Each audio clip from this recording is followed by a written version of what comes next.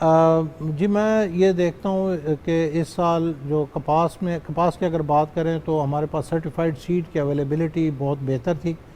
اس میں جو ڈپارٹمنٹ ہے جو اس کے سرٹیفیکیشن کے لیے کام کرتا ہے اس نے بہت محنت سے کام کیا اور سرٹیفائڈ سیڈ اویلیبل کیا. جو سائنٹسٹ ہیں انہوں نے بہتر بیج ڈیولپ کیا جو اچھی پیداوار دیتے ہیں. اور اس کے ساتھ ساتھ جو ایگریکلچر ڈپارٹمنٹ ہے جو صوبائی سطح پہ جو فیلڈ میں کام کرتے ہیں وہ دن رات وہ جو ہے کھیتوں میں رہے. میں خود وٹنس کرتا ہوں کہ سیکٹری ایگریکلچر پنجاب سندھ یہ ایون ویکنڈز پہ بھی پنجاب کے کھیتوں میں پائے جاتے تھے اور یہ بہت ہی انہوں نے پش کیا ڈپارٹمنٹ کو بھی گروورز کو بھی اور اس سے ایک جو ہے ایک بوسٹ ملتا ہے گروورز کو. اور اس کے ساتھ ساتھ جو ایک بہت بڑی وجہ تھی وہ حکومت کی انٹرونشن پرائس کا اناؤنس کرنا تھا. یعنی حکومت نے کپاس کے سیزن شروع ہونے سے پہلے ہی اعلان کیا تھا کہ اگر اس کی قیمت 8,500 روپے سے کم ہوگی تو گورنمنٹ آپ کو نقصان میں نہیں جانے دے گی بلکہ آ کے اس کو بائنگ کرے گی. تو یہ بھی ایک بہت بڑا انکریجنگ وہ مل گیا تھا. ہاں انکریجنگ فیکٹر. اچھا خالد صاحب کپاس اور چاول کی پیداوار میں پاکستان جو ہے وہ آلریڈی بہت آگے ہے لیکن مزید آپ کیا سمجھتے ہیں کہ مستقبل میں کون سے ایسے اقدامات لینے چاہیے جس سے پیداواری صلاحیت مزید بہتر بن سکے؟ جی دیکھیے جو ٹیکنالوجی ہے وہ اس میں ہم رائس میں بھی کافی بہتر ہیں اور کاٹن میں بھی لیکن جو چاول کے بیچ میں ہماری جو پوسٹ ہارویسٹ لاسز ہیں وہ کافی زیادہ ہیں. یعنی ہارویسٹنگ کے بعد جو مل تک جاتے ہیں اور مل سے جو اینڈ کنزیومر تک جاتے ہیں اس میں لاسز بہت زیادہ ہوتے ہیں اور خصوصاً اس کو خشک کرنے کے جو انتظامات ہیں وہ فیلڈ لیول کے اوپر اتنے نہیں ہیں جس کی وجہ سے بہت ساری ہماری کنسائنمنٹ یا واپس ہو جاتی ہیں یا وہ جا نہیں پاتی کیونکہ اس میں وہ ایک خاص قسم کا کیمیکل ڈیولپ ہو جاتا ہے افلاٹاکسن اور اس کی وجہ سے وہ ایکسیپٹیبل انٹرنیشنلی نہیں ہوتے. تو اس کے بیچ میں ہمیں میکنائزیشن کی ضرورت ہے, ٹیکنالوجی لانے کی ضرورت ہے تاکہ ہماری جو فیلڈ کے جو ایکٹیویٹیز ہیں وہ ایفیشینٹلی ہوں. جس طرح آپ دیکھتے ہیں وٹنس کرتے ہیں کلائمیٹ چینج کہ بے وقت کی بارش ہوتی ہے, تو اگر یہ میکنائزیشن ہوگی تو وہ جو ایک ہفتے کا جو پروسیس ہوتا ہے جو اگر ہاتھ سے کوئی پکنگ کرتے ہیں یا ہارویسٹنگ کرتے ہیں وہ مشین سے چند گھنٹوں میں ہو کے اور فارغ ہو جائے گا اور جو بارش سے نقصان ہوتا ہے وہ نہیں ہوگا. اچھا ڈاکٹر صاحب, آپ نے یقینی طور پر ریسرچ کی وجہ سے, کیونکہ ایگریکلچر کے بہت سارے لوگ مختلف ممالک کا وزٹ کرتے ہیں, تو آپ نے بھی وزٹ کیے ہوں گے, اور ہمارا پڑوسی ملک چائنا, ان کی ڈاکیومنٹریز ہم لوگ دیکھیں تو سب سے زیادہ ان کی ڈاکیومنٹریز پائی جاتی ہیں ایگریکلچر کے اوپر, جس میں وہ مختلف ہارویسٹنگ کے ایریاز, چھوٹی لینڈ کو کیسے آپ نے زرخیز بنانا ہے, بنجر زمین, اور بہت سارے مختلف آئیڈیاز پہ کام کرتے ہیں. تو میں پوچھنا یہ چاہ رہا ہوں کہ ٹیکنالوجی کی مدد سے یا مختلف ممالک کے ساتھ جوائنٹ وینچر کر کے ہم کچھ بہتری لا سکتے ہیں مزید زراعت میں؟ جی بالکل, اسپیشلی چائنا کی آپ نے جو بات کی, چائنا کے ساتھ ہمارے ایگریکلچر کے اوپر بہت سے نیگوسیشن بھی چل رہی ہیں, کچھ پروجیکٹس بھی چل رہے ہیں جس میں چائنا نے ہمیں رائس کے بیج میں کافی مدد کی, اس کو ڈیولپ کرنے میں.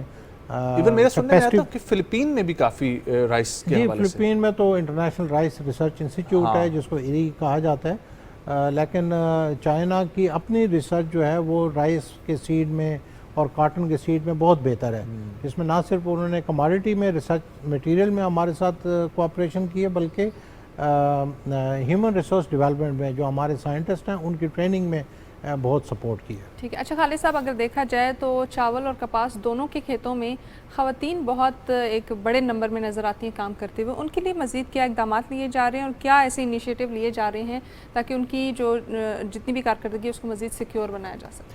جی آپ نے بہت ہی اچھا سوال کیا ہے. اسپیشلی اگر کپاس کی بات کی جائے تو اس کی پکنگ جو ہے وہ 100% ہاتھ سے کی جاتی ہے اور وہ خواتین کرتی ہیں, اور آپ یہ سن کے شاید حیران ہوں گے کہ 100 بلین کے قریب روپے ان خواتین میں ڈسپرس ہوتے ہیں اگر ہماری اچھی کپاس کی پیداوار ہو. اور یہ اتنے سارے پیسے جب رورل اکانومی میں جاتے ہیں تو وہاں پہ ایک معیشت کا پہیہ چلتا ہے, اور اسپیشلی خواتین جو ہے وہ امپاور ہوتی ہیں فائنانشلی بھی اور سوشلی بھی, تو ان کا بہت بڑا رول ہے. اور اس طرح چاول میں اس کی جو سوئنگ ہوتی ہے, جو اس کی ٹرانسپلانٹنگ ہوتی ہے, جو پنیری لگائی جاتی ہے کھیتوں میں, وہ موسٹلی خواتین لگاتی ہیں. اور اس کی کٹائی میں بھی خواتین کا بہت بڑا رول ہے۔ اچھا سر، اب ہم لوگوں نے الحمدللہ پچھلے سال کی نسبت اچھا اچیو کیا، آخری سوال میرا آپ سے یہ ہے کہ اگلے سال مزید بہتری آئے اس کے لیے ہمیں کیا مزید اقدامات کرنے کی ضرورت ہے؟ جی، اس کے لیے جو پلانرز ہیں، جو گورنمنٹ مشینری یا پالیسی میکرز ہیں، ان کو ابھی سے سر جوڑ کے اس کو دیکھنا چاہیے، اور اس سال جو گیپس رہ گئے ہیں ان کو فل کرنے کے لیے ابھی سے پلان کرنا چاہیے۔ اچھا بیج گروور تک پہنچے، کوالٹی کا بیج پہنچے، اور اچھی کھاد ہو، اور جو ان پٹ ہے صرف کھاد نہیں بلکہ اس میں پیسٹیسائڈ بھی ہے، اس میں پانی بھی ہے، اس میں بیج بھی ہے، وہ ٹائملی جو زمیندار ہے اس تک پہنچے، کیونکہ زراعت میں وقت جو ہے وہ بہت اہمیت رکھتا ہے ڈیفینیٹلی۔